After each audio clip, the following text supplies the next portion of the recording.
শ্রমিক মালিক দ্বন্দ্ব এবং যার জেরে বন্ধ করা হলো আলিপুরদুয়ারের মেজবাগান চা বাগান এবং সেখানে জানা যাচ্ছে যেমনটা শ্রমিক মালিকের দ্বন্দ্ব মেজপাড়া চা বাগান বন্ধ হলো আলিপুরদুয়ার জেলার অন্যতম বৃহৎ এই চা বাগান এবং তার নোটিশ ঝোলালো বাগান কর্তৃপক্ষ। এই বিষয়ে বিস্তারিত কথা বলবো, টেলিফোন লাইনে আমাদের প্রতিনিধি অনিশা রচন।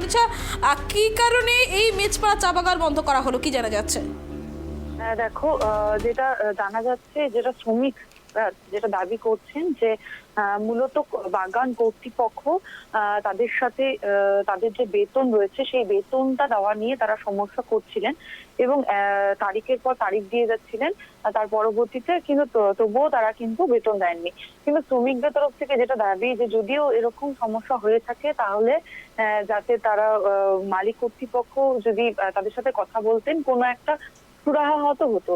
কিন্তু সেক্ষেত্রে কিন্তু আবার বাগান কর্তৃপক্ষ যেটা দাবি করছেন যে যারা শ্রমিকরা রয়েছে চা বাগানের শ্রমিকরা তারা কোন রকম সহযোগিতার হাত বাড়িয়ে দিচ্ছেন না বাগান কর্তৃপক্ষের সাথে, অর্থাৎ সঠিক সময়ে কাজ করছেন না এবং যার ফলে তারা কিন্তু অনেকটা সমস্যার সম্মুখীন হয়ে চলেছেন।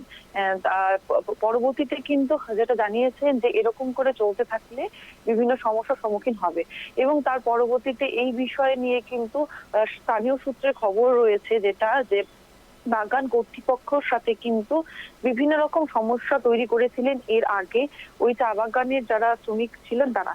এই বিষয়ে জানিয়ে রাখি তোমাকে যে যারা বিভিন্ন রাজনৈতিক দল সেই রাজনৈতিক দল কিন্তু সম্পূর্ণটাই কিন্তু শ্রমিকদের পক্ষেই রয়েছেন। যেমনটা আমরা দেখলাম বিজেপির তরফ থেকে জানানো হয়েছে যে তারা যদি চা বাগানের শ্রমিকদের যদি এরকম বেতন না দিতে পারতেন তাদের সাথে বসে একটা সুরাহা করতেন, তারপরে তারা নোটিশটা ঝুলিয়ে দিলে হয়তো ভালো হতো।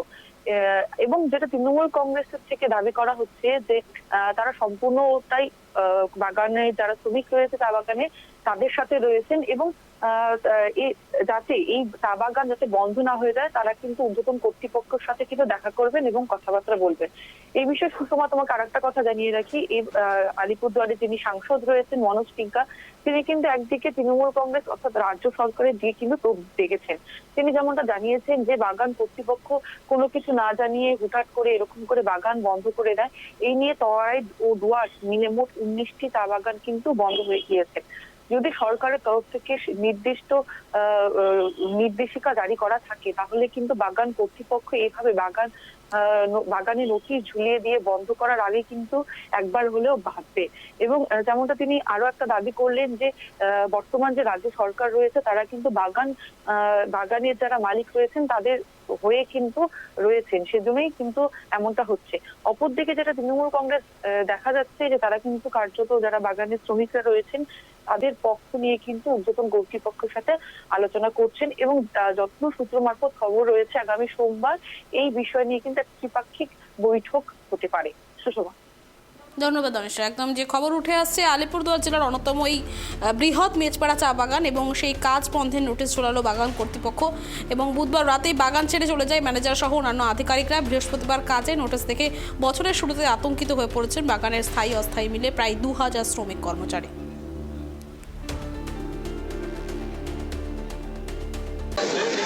আমরা সকালে জানতে পারলাম, ওখানে গিয়ে দেখি একটা সাসপেনশন ওয়ার্ক নোটিশ টাঙানো আছে।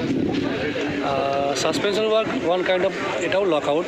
হ্যাঁ, যা দেখলাম জিনিসটা কি ম্যানেজমেন্ট যেভাবে করতেছে তো এখানে কোনো রকম মানে ইনডিসিপ্লিন, আমি তো এর আগে কী হয়েছিল না হয়েছিল সেটা নিয়ে কিন্তু তাদের কিন্তু আরো মিটে গেছিল কেসটা।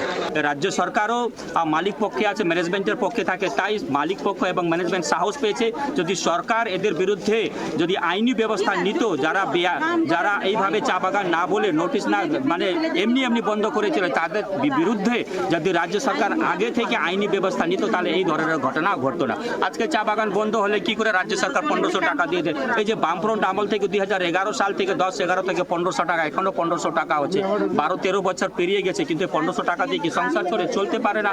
আমি সেই টিএমসি লিডার, আইএনটিটিসি লিডারদের কিংবা সরকারের যারা নেতা মন্ত্রী আছে তাদেরকে 1500 টাকা দিতে যে আপনি সংসার চালান, তো এই 1500 টাকায় তো সংসার চলতে পারে না।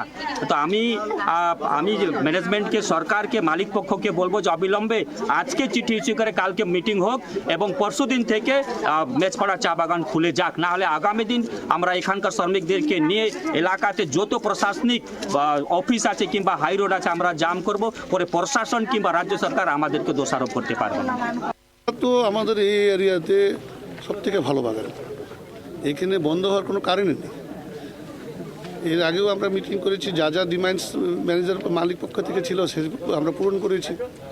শ্রমিকরা মেনেছে, 8 ঘন্টার ডিউটি বলেছে, আমরা করেছি 8 ঘন্টার ডিউটি, না করিনি। আর অন্য ডিমান্ড যে ছিল সেই ডিমান্ডগুলো আমরা মেনেছি, কিন্তু আমাদের চা বাগানে যা ডিমান্ড ছিল সে একটা কিন্তু পূরণ করেনি।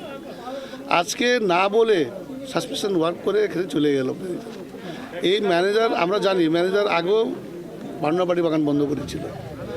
এখানে যে কোনো অসুবিধা ছিল, বাগানের অসুবিধা ছিল, আমাদের সাথে বসে কথা বলতে পারতো। এখানে ইউনিট লিডার আছে, আমাদের হিমাল আছে, এগুলোস আছে, তাদের সাথে কথা বলতে পারতো।